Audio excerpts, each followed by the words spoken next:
Hi, this is Doug Jessop. Welcome to this episode of Family Heritage Stories. With me, Tom Landis, and apparently it's a Pennsylvania Dutch name. Just saying. Okay. So Tom, thanks for coming on today. Thank you. So, we had some fun visiting before, but what I'm really enjoying is that there's a group of you together, and you've all got the same. I won't call it a uniform, but close. Okay, you get the hat and the vest. What does this vest mean to you? That's interesting. I haven't had this vest that long. There's two members of our group that have started putting these together for us. And what it means to me is just, in a way, it's a uniform. It's a way to begin conversations. People ask us about it.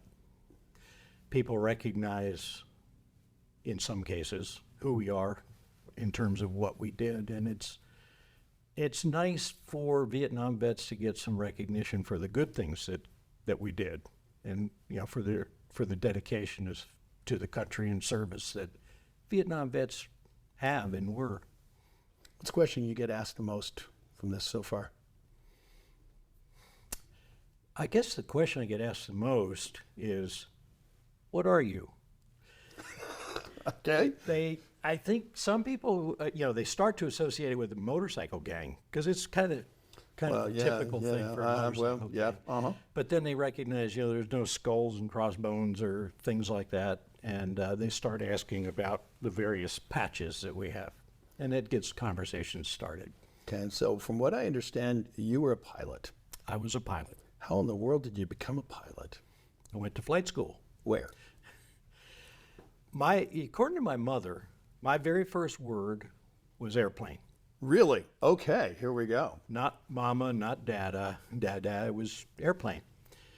I've always been fascinated by aircraft and flying. Always wanted to fly. After I managed to flunk out of college for the second time, hey, I was having fun. Yeah. Well. Okay. The draft was imminent.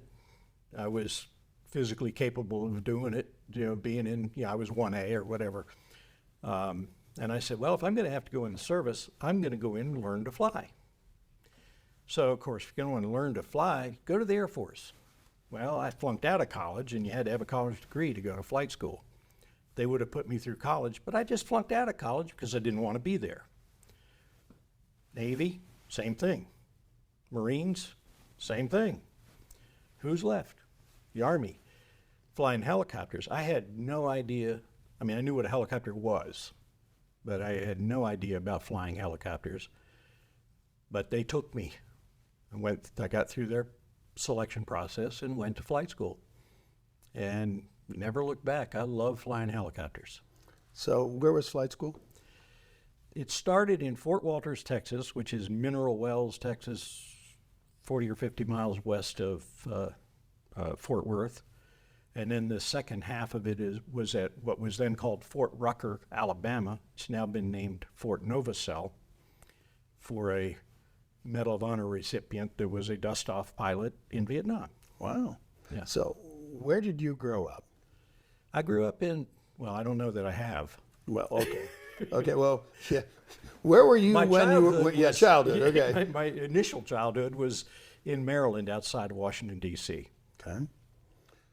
And were you living near an airport, or what do you think influenced you? I don't really know. Okay. I just always loved watching airplanes. Okay. So do you remember the first time that you actually got to solo in a helicopter? I can't imagine anybody doesn't remember that. Okay.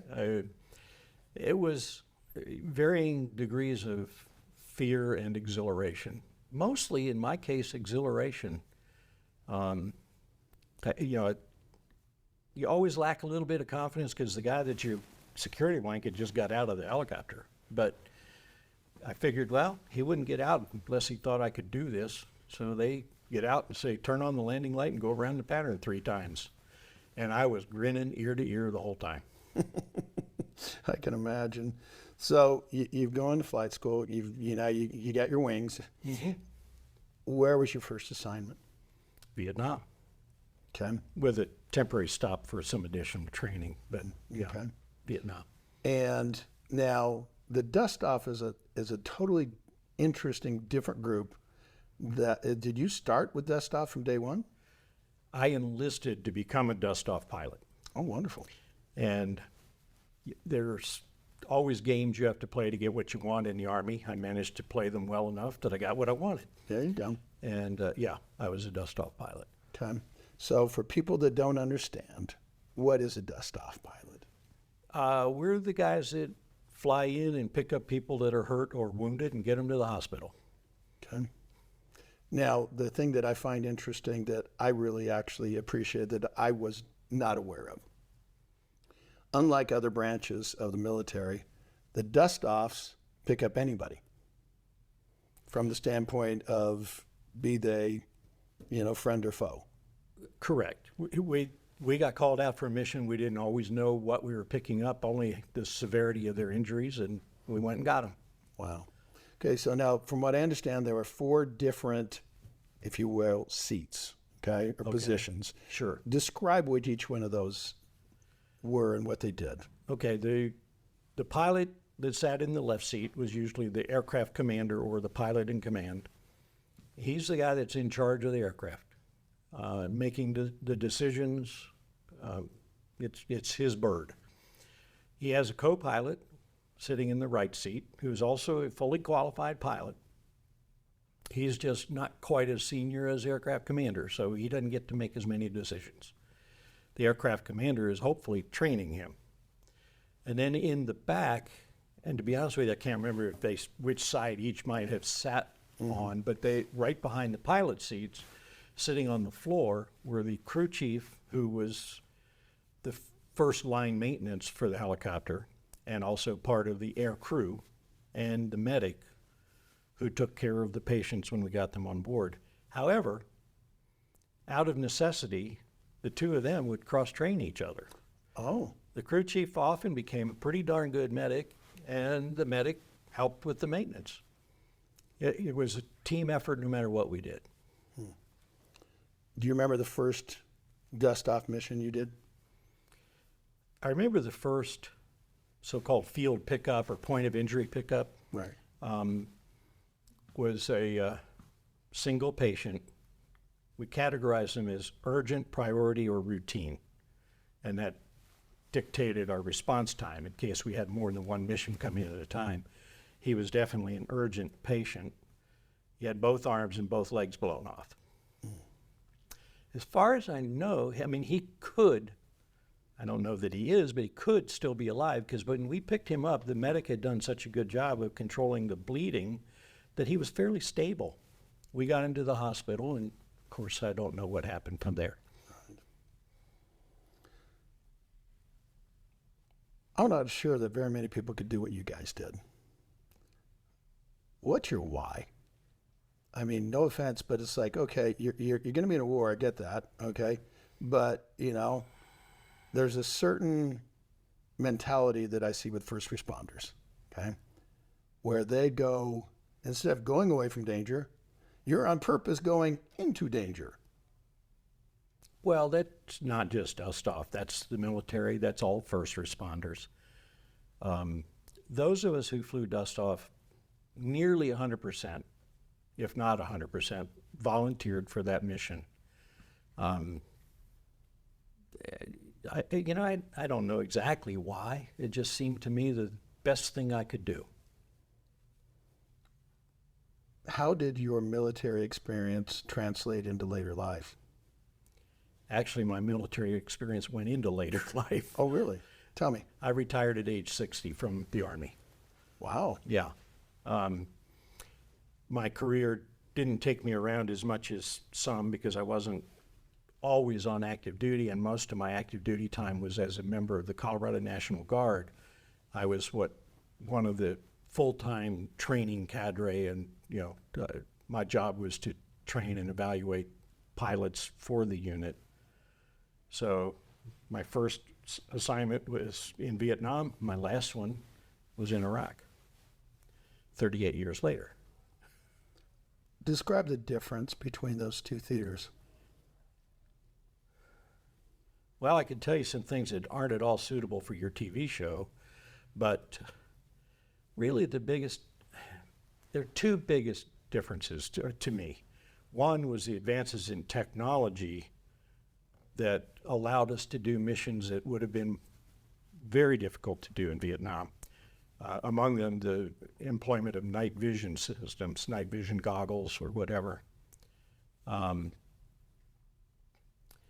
I also found that Iraq was, it was much more regulated, I guess. I don't exactly know we didn't have quite the freedom of operation. Now, I wasn't directly in a dust-off unit. We had dust-off units that I was responsible for some of the training and so forth, but we had various missions in the battalion that I was in Iraq. The dust-off dedication stayed the same, and the missions stayed essentially the same, but the equipment changed, and it gave us some capabilities that we didn't have in Vietnam. We did the missions anyway, Yeah. sometimes. Yeah, well, you know. Yeah. As a career military, so this begs some different questions, if you don't mind. You can do all kinds of things. You have some very, very special skills. You have what I would consider, most pilots, especially in combat, have nerves of steel. Why did you decide to make the military a career? I didn't. Okay. So you better explain yourself. The Colorado National Guard, of course, Colorado is a mountainous state, and we hardly ever flew in the mountains. We weren't really trained for it, and there was a few of us that kept agitating for, why are we in this state and we can't fly in half of it, or when we do fly in it, are we really trained to do this? There's a difference between high altitude flying and sea level flying. Very definitely. So we finally started a high altitude training site in Eagle, Colorado. It's near Vail. And there were two other guys and myself that designed the program there. And it became a very successful school for training pilots from all over the country and all over the world, actually. So when we finally got this thing up and running, we needed a full-time staff for it. I had another job. I was flying for a TV station, and I enjoyed that job a lot. Mm-hmm. And then I augmented that flying anti-drug missions with the National Guard. Wow. All of a sudden, the TV station decided to contract a little bit, and I got a phone call saying, after January 4th or whatever it was, we're not going to need you anymore. The next day I went into work and the commander of our unit said, we ran out of money, you're not going to have a job next week. So all of a sudden I really didn't have any work. Wow. And I had a family, like everybody, mortgage payments, all that. So I went into the commander of the aviation in Colorado, and I knew that they were standing up the unit in Eagle, or the school in Eagle, and I said, hey, Bill, I really would like one of the instructor jobs up in Eagle. And he said, you'd be probably my first choice to put up there, but you told me once that you would never work out here. And I said, I didn't need a job then. Never and always, big words, gotta be careful about That's right. those. So he hired me. There you go. Yeah.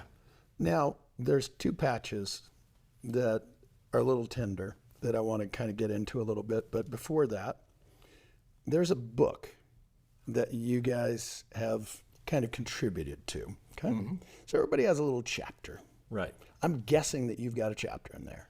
I do. Although I was the last one to submit a chapter. Okay. Randy had to hold a gun to my head to get me to write it. Okay. Well, tell me about your chapter. I didn't want to tell a war story. In the first place, I can't remember them. And I always start, the few war stories I tell, I start with, I'm not sure if this happened to me. Okay. I'm not sure if it's true, but it is authentic. There you go. Okay. But I knew that a lot of guys were writing specific war stories or experiences, specific experiences.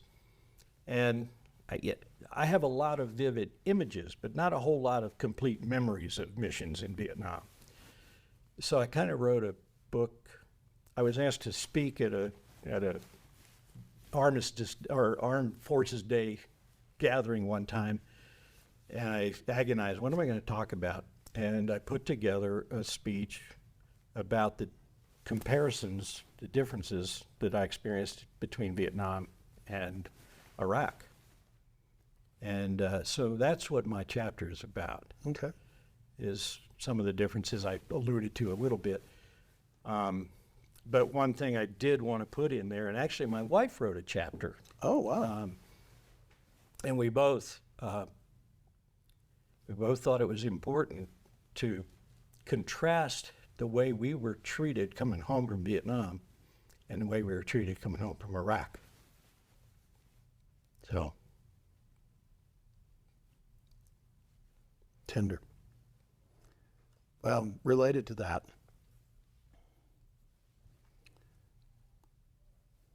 there are 3 names on each of your vests. Mm-hmm. Tell me about those names. I only knew one of the 3, Which one? Doug McNeil. Yeah. They are it's interesting. I have read, I don't know if it's true, but I've read that DustOff air crews suffered the highest losses in Vietnam of all air crews. Don't know if that's true. These were the only 3 in our unit that died during the time we were over there, which is really kind of remarkable. Very. They all died in April of different years. Yeah, interesting. In fact, 2 of them were April 7th and 1 was April 6th, or vice versa. But we honor their memory. Next one. Last one. Purple Heart. Yeah. That's a big deal. Can be. Mine weren't. Well, unless you're Forrest Gump and you got shot in the butt. I don't know what happened. I got shot in the butt. Serious. No. Fortunately, I sat in an armored seat, so Okay. it missed my butt, but hit me in the back of the leg. Still, that's got to But sting. my dad always said, Tom got hit in the butt. Yeah. Okay. Yeah, it's attached. I think, okay. I was flying with Con Graff that you interviewed also. Con and I were flying together, and we landed to pick up one wounded soldier in an infantry platoon. While they were loading the casualty on board, a mortar round landed right next to us. Whoa. And wounded 4 more, including platoon leader and me. It's the first time I got hit. I also got hit a second time, but the first time, and I felt an impact in my leg. Well, I had always heard it doesn't really hurt, and it didn't. So I didn't know how bad it was. Okay, it didn't hurt. It was just like somebody punched me in the leg. So I reached down back of my leg. It's all still there, but it was kind of bloody. So I pulled my hand up, and there's blood all over my glove. One of the fragments from the mortar cut my communications. I couldn't talk to Con. Uh-oh. So I punched him in the shoulder. I held my hand up to show him I'd been hit. So we eventually got out of there, got back to the hospital. We unloaded our patients. I knew I wasn't, or I didn't think I was hurt very badly. Meanwhile, Con had radioed in that I got hit in the hand because he saw the blood on my hand. And everybody comes out to help us out of the helicopter, and I was fine. But yeah, in fact, that little piece of metal's still in there. Really? Yeah, I had to bring a souvenir home. Yeah, well. Does it set off the, alarm at the airport? No, it's about the size of a pencil lead. Okay. But still not fun. But the better one was when I got wounded a second time, which was also a minor wound. Okay, tell me. I had in my pocket of the pants of my flight suit, I had the core of an armor-piercing round that had hit my helicopter and gone into the oil cooler and lodged. Okay. And I pulled that out, and I used to carry it around in my pocket. So when I got hit in the other leg, go into the hospital, and they said, well, I guess we should x-ray that. I said, sure. You know, and I knew it was really a superficial wound, but, you know, I start to take my pants down for the x-ray, and he said, that's all right, we'll just, you know, leave your pants on. We can x-ray through that. Takes the x-ray. I'm waiting around for a little while, and he comes out, and he said, did you walk in here? I said, yeah. He said, you've got a bullet in your leg. It was the bud in my pocket. I said, oh, you mean this? Oh, man. So it was, okay, it was still loose. Okay, just making sure. Okay. Yeah. Wow. Okay, see, there's a fun souvenir story. Yeah. Just saying. Well, I don't still have that one. Yeah, actually I do. Yeah, okay. So now, do you have any kids? I have two. Do you have any grandkids? One. Does your kids and your grandkids, do they know your stories? No. Not really. My older son especially has heard some of the stories as the group of us have gotten together at different times. It's the only time we really talk about it. So, as I said earlier, you know, frankly, I feel like I don't remember a lot of it, but when we get together and start talking, I go, oh yeah, I remember when you did this, or I did that, or whatever. Yeah. Right. So my older one is really the one who's more interested in it. So he hangs around, listens. Yeah. Yeah. Well, thank you for letting me tell your story, because to me, stories do need to be passed down. Because, you know, I mean, to have a dad and a grandfather that served in the military, number one, is a big deal. But the fact that you guys did what you did, because the thing that I keep coming back to when chatting with each of you is something that I guess I didn't quite realize. And I wonder if you guys realized it at the time. You guys did a huge number of missions. Mm-hmm. I mean, you know, over 1,000. You saved over 3,000 people Each. Okay? Well, the thing I'm looking at is, okay, if those 3,000 people had kids who then now have kids, the number of people that you have directly impacted is incredible. It is. Do you think you understood that when you were doing it? I think so. Really? I mean, I don't know if I understood how huge the numbers were. You know, we just went to work every day. We did keep track of the numbers. We actually wrote it in the logbook after each flight. You had the number of, you know, how many hours you flew and how many patients you carried. Now, keep in mind, not nearly all of them were on the verge of dying. Sure. You know, certainly we saved some lives. We'll never know how many were saved because of our efforts. I do know that I don't recall a patient ever dying on the helicopter. Congratulations. Talk to Randy. Okay.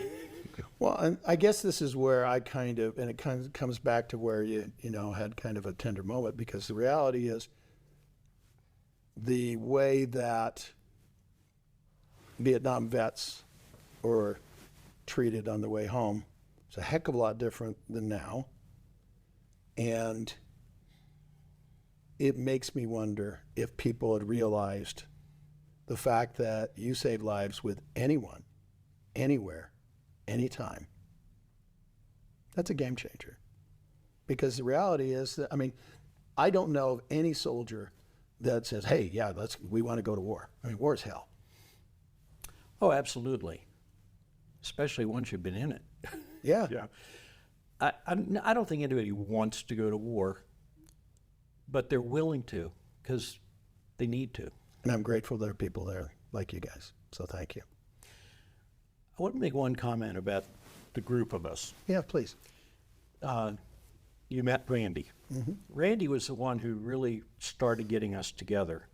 And he and his wife put together a reunion for us in San Antonio, Texas, because we all went through training in San Antonio at Fort Sam Houston. While we were there, you know, our wives, who had never met each other, were there with us. Some were original wives. Some were, .2.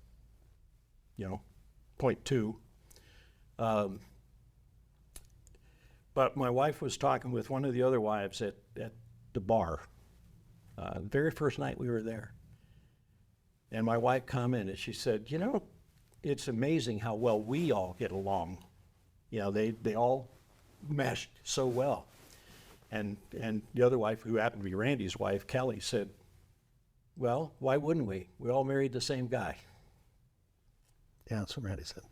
So you guys are all made of the same cloth. Yeah, I think so. At least there's a strip of it in there. Yeah, yeah. Some threads. Yeah. Yeah. The name of this show, it's called Jessop's Journal. My fancy journal's at home, but this is my autograph book. This is where I get people like you to sign my hero book. And leather has a certain patina, has kind of this scars, because to me life comes with scars. Mm-hmm.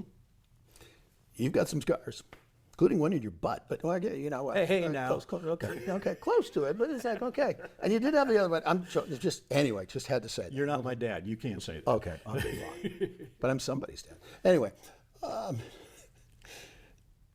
the question I like to ask people because of this is because of the marks.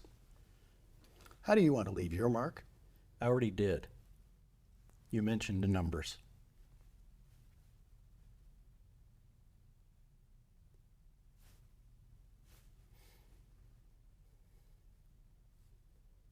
That's a big mark.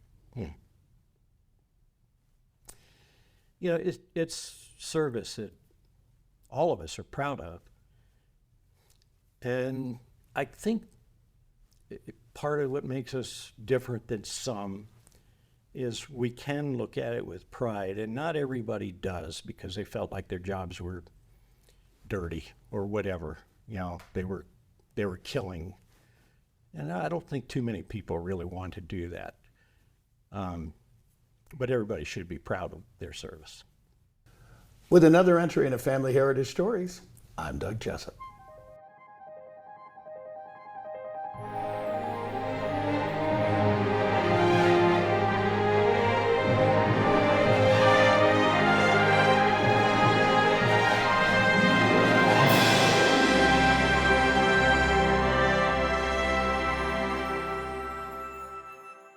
Why is that?